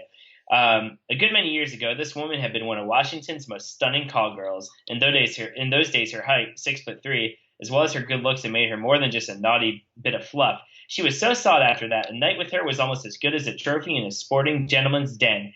And if one were to carefully review the photographs of various Washington fêtes and soirees taken during the second Johnson administration and the first Nixon administration, one might spot Dodie Eberhardt in many of them, usually on the arm of a man whose name appeared frequently in a weighty political articles and essay. So now that's fine, whatever. Like, it's fine if she's a sex worker. But then he goes, Dodie was a whore with the heart of a bank teller and the soul of an inquisitive cockroach. Like, then he just makes her horrible, like that she's just this like predatory kind of hooker. Anyway, so there's all that, and he doesn't go too far, but then he does get he goes on to describe how she's gained all this weight, and now her height, it just makes her this kind of monster. And it goes back to that thing King always does, when he talks about like bigger women. Yeah, he always portrays them as like these ogres. I mean, he does it with Annie Wilkes, he does it with Margaret White, both of whom I think are actually really great characters, but he just always goes out of his way to describe that.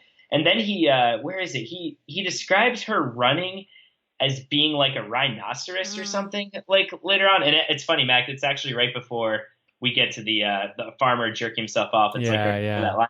But yeah, so it's not, I don't think as a character she's super egregious. It's just like these little details King adds in that you're just sort of like, man, if someone was to psychoanalyze it, they've got to be coming from somewhere weird, you know? So anyway, that was the only thing I really wrote down. And once again, that's not really a sex scene or proper pound cake. It just goes back to the grotesqueness that King sometimes uses to talk about bigger women. And I don't know, it pops up like very consistently. And so I just wonder where that comes from. I do too, Dan. I do too. There's only one other thing. When Stark mentions that the guy has like a stupid pussy tickler mustache. Oh yeah. I always think of that. Like, what does that quite look like? Is it just like the remnants of, but then I think of I think of like a wispy kind of like 1920s, like they were trying to grow it into, didn't work out. I do have one more that I just remembered. Okay. Yeah. And this is Raleigh, who I had grown to love, even though he was there for like 30 seconds. And it's on page 280. The only reason I remember this one is because I reread this last night. Gonzo Tom, Raleigh continued fondly. It's hard to believe Gonzo Tom Carroll has sailed into the gray havens of retirement. I've been listening to him cut those trumpet blast farts of his in the next office for better than 20 years. I suppose the next fellow will be quieter, or at least more discreet. And I was like, finally, the fart joke.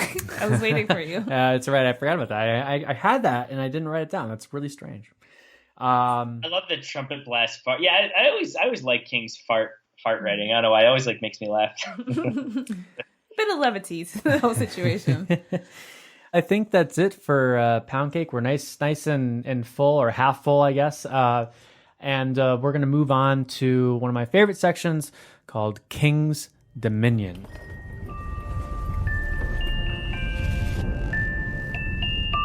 There's another world out there. I know there is.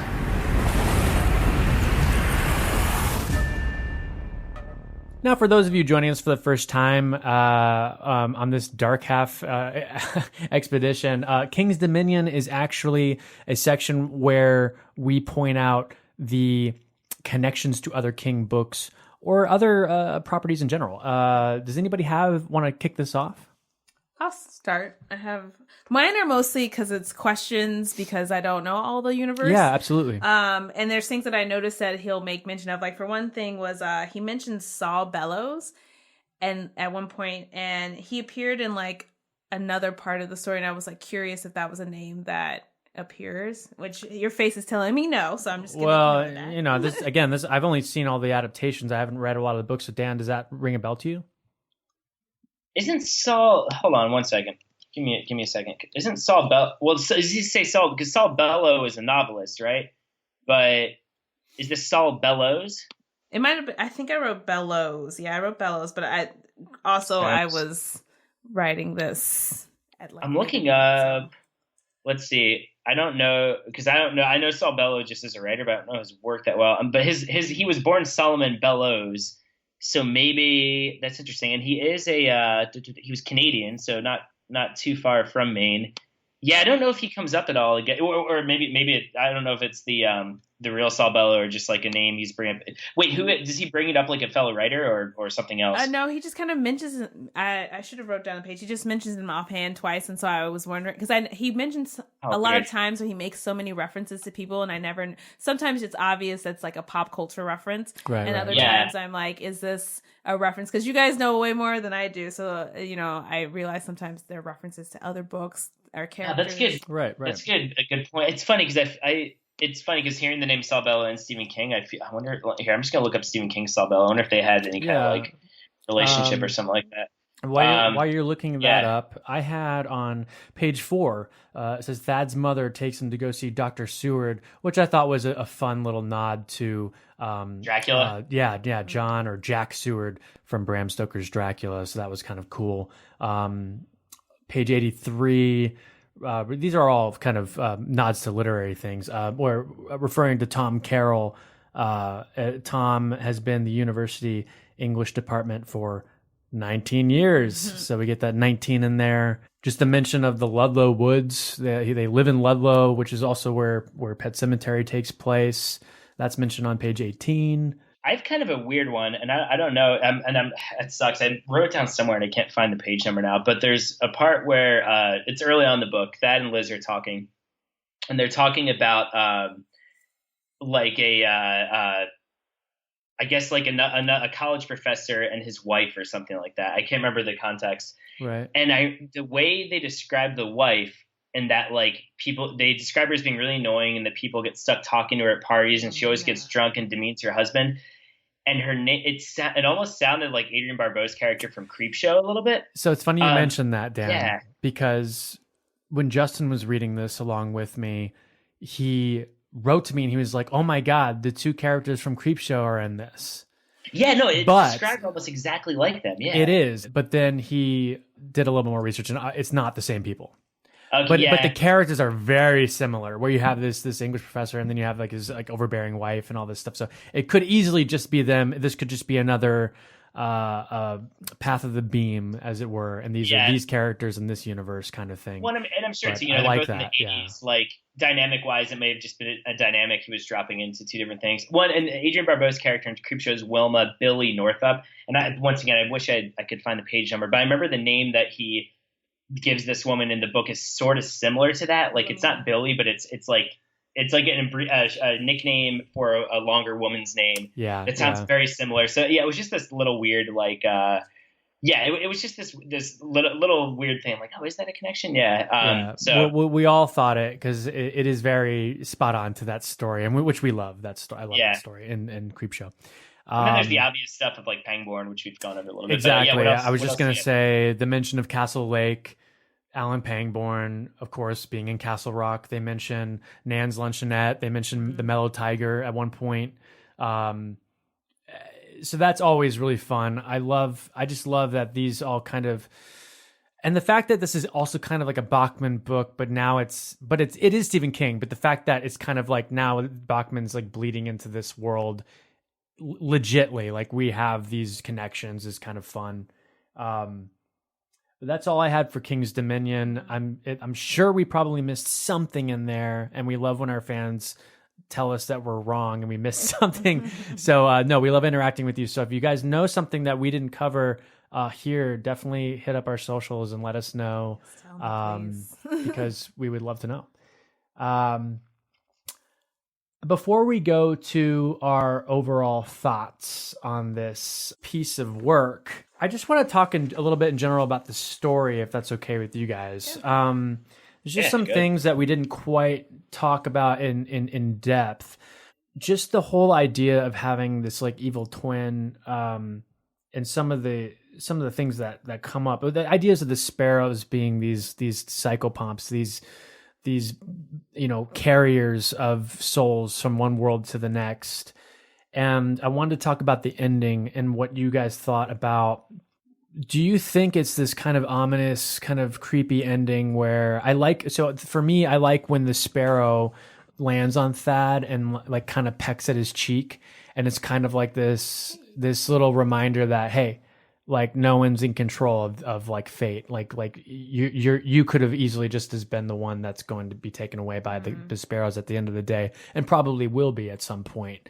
Do you guys think? I think some people think that this has like a kind of ominous, like dark ending where we don't really know what's going to happen with Thad and Liz. Like, is Liz going to stay with him because like he's capable of this darkness? But like, did you guys get that from it? Because I felt like it was kind of like a happy ending, except for the ominous, like, everybody dies kind of thing. Oh, I thought it was a pretty dark ending because like in the sense George is gone from that mortal plane, but the conversation that Alan and Thad have at the end where he's like, basically, I know you don't like me anymore. Like you kind of did in the beginning, or not in the beginning, but towards the middle. And now I can tell that you just absolutely don't like me. And I think Alan mentions that he's worried, or he thinks like, what about Liz? What about your relationship to Liz?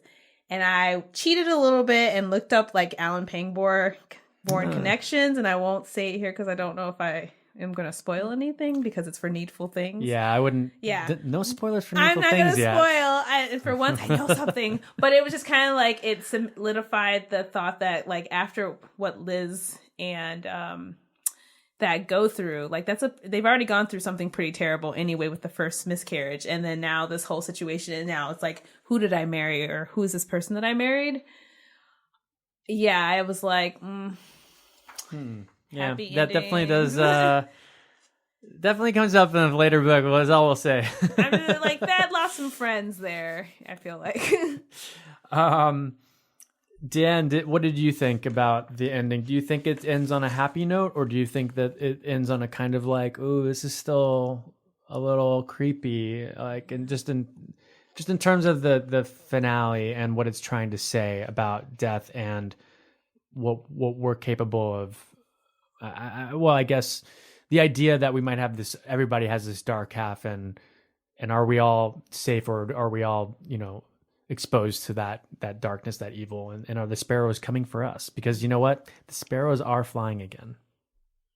It's a really long question. I think you hit the nail on the head when you said everyone has a dark half. I don't necessarily view it as sad or pessimistic in terms of, Thad is going to become George, or that like the sparrows are coming back for good to take him away or anything like that. I look at it more just like we all have darkness in ourselves. And even though he's eliminated this primary antagonist, there's always going to, it still came from him, right? Like it's the thing when you write anything, even if you write a really fucked up character, like that still came from you somewhat, you know what I mean? And so I just took it more to be that there is darkness in all of us, and that the road ahead won't be easy, because the road ahead for anyone's life isn't easy. Like if you're married, you're always going to struggle with certain issues with you and your partner, just like you and your friends and your family. So I just looked at it like a little bit more realistic in that just because you get rid of the bad guy doesn't mean you get rid of the darkness that's self-imposed, if that makes sense. So, which I actually like quite a bit as an ending. I like that it didn't go full dark and grisly, but also wasn't completely happy either. I thought it actually worked quite well for this book.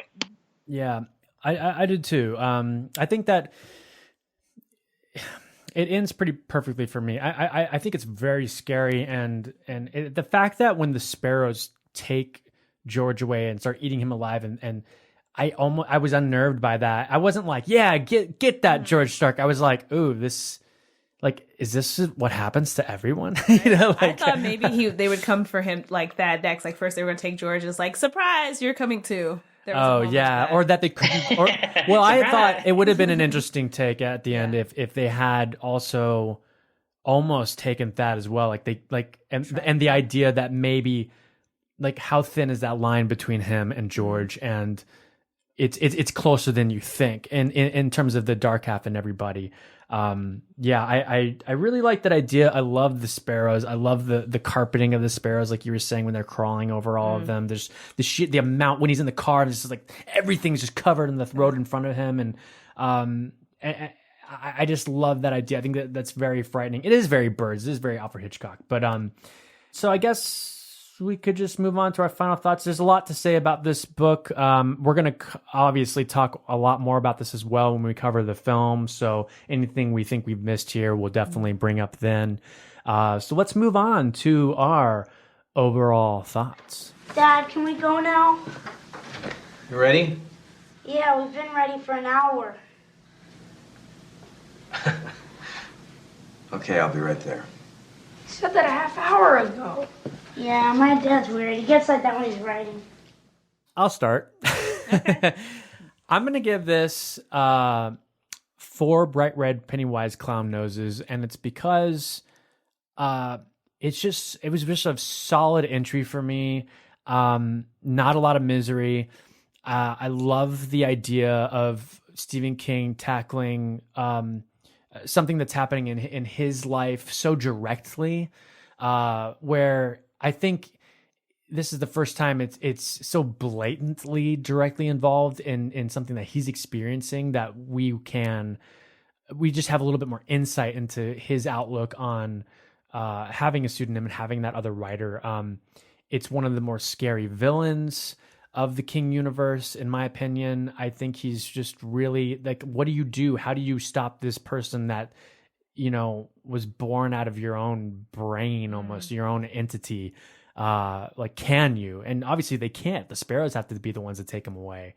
And that's also something we didn't mention, but I love the fact that Thad is aware of the sparrows, but George is not. Like, I love the scene where he's writing and then he doesn't even realize he's writing sparrow every other line. But Thad obviously does, because he's falling apart and he's becoming less and less of a human, of a monster, I guess. But yeah, I really dug the book. I love that we get Alan Pangborn in this. I think it's a strong entry for him, and that's why we see him going forward. I think it's a solid entry for Stephen King and a great kind of nod to the Bachman books. Who's next? I'll go. So I would say if you had talked to me 2 weeks ago, I would have said 3.5 red Pennywise noses. But I think after like kind of fully fleshing it out again and talking about it today, I've been convinced towards a 4, just because, again, I did really enjoy George Dark as a character, as well as like one of my favorite parts, again, going back to that pencil pin stabbing scene, because when you hear George's side of the whole story, that juxtaposition of like how differently they came out of that moment and what they did to like treat themselves and their wounds. And it was kind of weird because I saw a part of myself in both sides of that. Like, depending on like kind of what mood or state I would be in, I would probably take Thad's way of going about it and being careful about how many what did he take? Percocet or Percordin or whatever drug he was taking to dull the pain. And he was so conscious about like waiting until the next moment where he could take the next one. Whereas George was like, fuck it, I'm gonna take half of these pills, drink this whiskey, pour it over my hand, let's go. And for me, that one scene kind of like cinched everything together. It was building up really well, and I got to that scene, and I loved like even the little the nuances, whereas Thad got stabbed in his left hand with the pencil that George said he couldn't even touch at that point. Right. Whereas George stabs himself in the right hand with this like crappy Bic pen, and it almost symbolizes how he's just kind of like this false kind of not real version of Thad in a way. And he gets he tosses in the trash, and it's almost like you just tossed yourself into the trash. I was having all these like moments at that one scene. So for me, it was a very strong book overall. Again, I just started watching Castle Rock finally. And nice. I now know the Alan Pangborn character before I started reading the book. Right. And I didn't see the actor who played him as I was reading it, but it definitely made a strong connection for him as a character, though he kind of got on my nerves with that back and forth for a little while, but that's more King's writing than Alan himself. And that goes back to what Dan was saying, where just like, we know what's going on already, so get on with it. But that's just our own impatience. But yeah, I really dug this book. I'd read it again, and I feel like I'd still be surprised and find something that I didn't really find the first time or the second time. Yeah, before we get to Dan, I really did think it was just like a joy to read, and maybe that's just coming off of Tommy knockers. Sorry, Tommy heads out there, Tommy boys. But I've got to say, this is just it was a joy to read something that was as like tight and interesting and just really well put together. Coming off of that book, and gave me really give me a lot of hope for the future, the books that we're going to be reading, like 4 Past Midnight, which is our next book that we're going to be covering, which is a collection of short stories. Not to jump ahead too much. So, Dan, what did you think? What is your nose rating for The Dark Half? Yeah, I'm fluctuating back and forth, but I'm going to have to settle on 3.5 bright red Pennywise clown noses, mainly for that, what I brought up already of the audience learning information before so many of the characters do. Just that middle stretch gets a little long for me, and I get hungry to get to the end of the book. That being said, 3.5 is still really good. I think that's what I gave. Oh man, I'm not going to say that because I want to be consistent with my opinions, but yeah, 3.5 is like what I say for like the really solid King books that are good, easy reads with some spooky stuff, but maybe aren't quite in classic territory for me. So I'm sticking to a strong 3.5 bright red Pennywise clown noses. But when I go to post my rating on Goodreads, I'll probably do 4 stars because you can't do halves. So right. I always round up. So I think overall we can say we gave this one 4 bright red Pennywise clown noses between our 3 ratings. Awesome. And if you're interested in what our other losers think, reach out on social media once again and ask them, because I'm sure they have something to say. And hopefully they'll listen to this episode and tell us that we missed this and this and this and this. And then we'll get to talk about it all over again in the coming weeks when we cover the 1993 adaptation of The Dark Half, where we'll also talk briefly about a video game adaptation that apparently exists. Do some research on that too. I was like, what? Yeah, that's very, very strange. But I gotta believe it's one of those like early, the storyline, is that like one of those first person, or you follow? All I can think of is like one of those like computer games where it's like, go through door, click on or touch sparrow on wall, stuff like that. But maybe it's cooler than that. Maybe it's like a scroll or whatever. I don't know. Ultimately, thank you so much for listening to this podcast. Again, we are the Losers Club, a Stephen King podcast. If you like what you hear here, definitely go onto iTunes and rate us. That helps us hugely.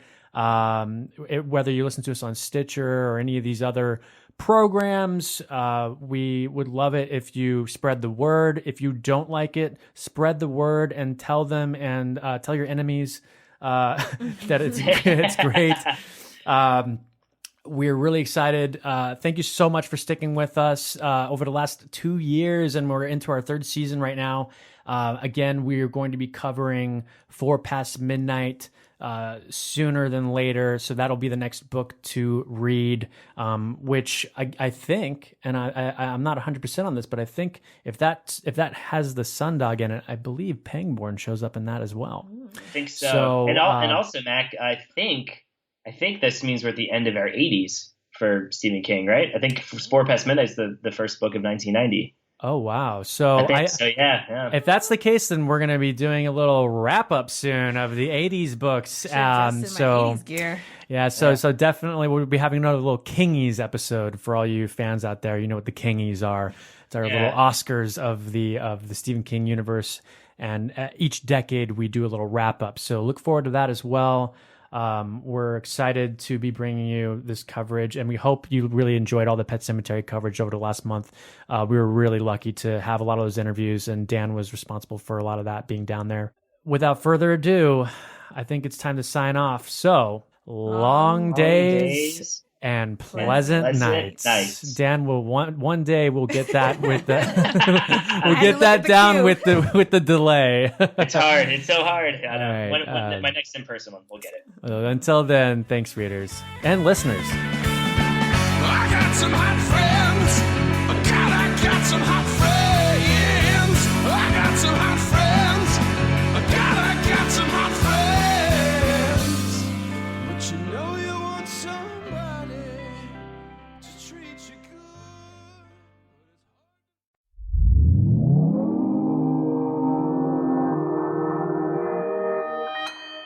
Consequence Podcast Network.